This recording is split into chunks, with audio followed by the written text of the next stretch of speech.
بسم الله الرحمن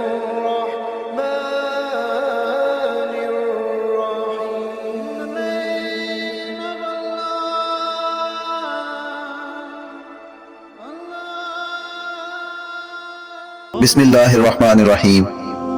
شروع اللہ کے نام سے جو بڑا مہربان اور نہایت رحم والا ہے. دوستو، آج کی ویڈیو میں ہم یہودیوں کی 1000 سالہ تاریخ پر روشنی ڈالیں گے.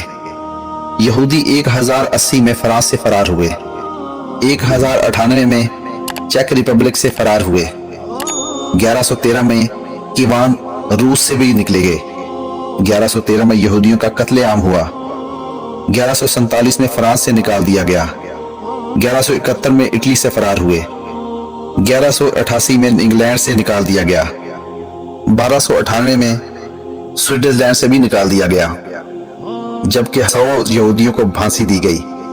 1306 میں فرانس سے بے دخل کیے گئے، جبکہ 300 یہودیوں کو زندہ جلا دیا گیا.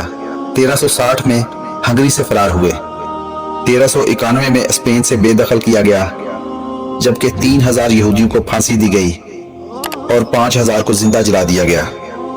1394 میں فرانس سے بھی نکال دیا گیا. 1407 میں پولینڈ سے بے دخل کیا گیا. 1492 میں اسپین سے بے دخل ہوئے. یہودیوں کے اسپین میں داخلے پر ہمیشہ کے لیے پابندی لگانے کا فیصلہ کیا گیا. 1492 میں سسلی سے بھی بے دخل کیا گیا. 1495 میں لیتھونیا سے نکال دیا گیا. 1496 میں پرتگال سے خروج ہوا. 1510 میں انگلینڈ سے فرار ہوئے. 1516 پرتگال سے دوبارہ اخراج ہوا. 1516 میں سسلی میں ایک قانون منظور کیا گیا جس کے تحت یہودیوں کو صرف یہودی بستیوں میں رہنے کی اجازت دی گئی.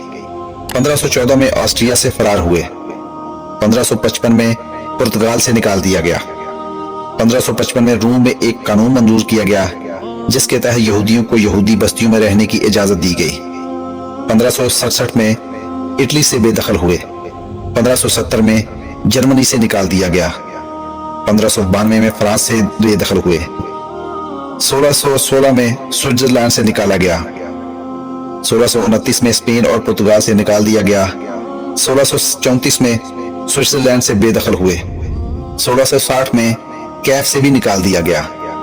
1701 میں سوئٹزرلینڈ سے ہمیشہ کے لیے نکال دیا گیا. 1806 میں نیپولین نے الٹیمیٹم دیا. 1828 میں کیف سے فرار ہوئے. 1933 میں جرمنی سے بے دخلی اور نسل کشی ہوئی. 14 مئی 1948 کو فلسطین نے اپنے ملک میں یہودیوں کو پناہ دی. اس کے علاوہ سب سے پہلے تو حضور پاک صلی اللہ علیہ وآلہ وسلم نے خود یہودیوں کو شہر سے نکال دیا، اس لیے ان کا کوئی ٹھکانہ نہیں. جس کو حضور پاک صلی اللہ علیہ وآلہ وسلم نے نکالا ہے اس کی کہیں پناہ نہیں ہے. یہ یہودیوں کی تاریخ ہے، خود بھی جانیں اور دوستوں کے ساتھ بھی شیئر کریں. دوستو، آج کی ویڈیو اچھی لگی ہو تو چینل کو سبسکرائب ضرور کیجیے گا. اللہ تعالیٰ آپ کا حامی و ناصر ہو.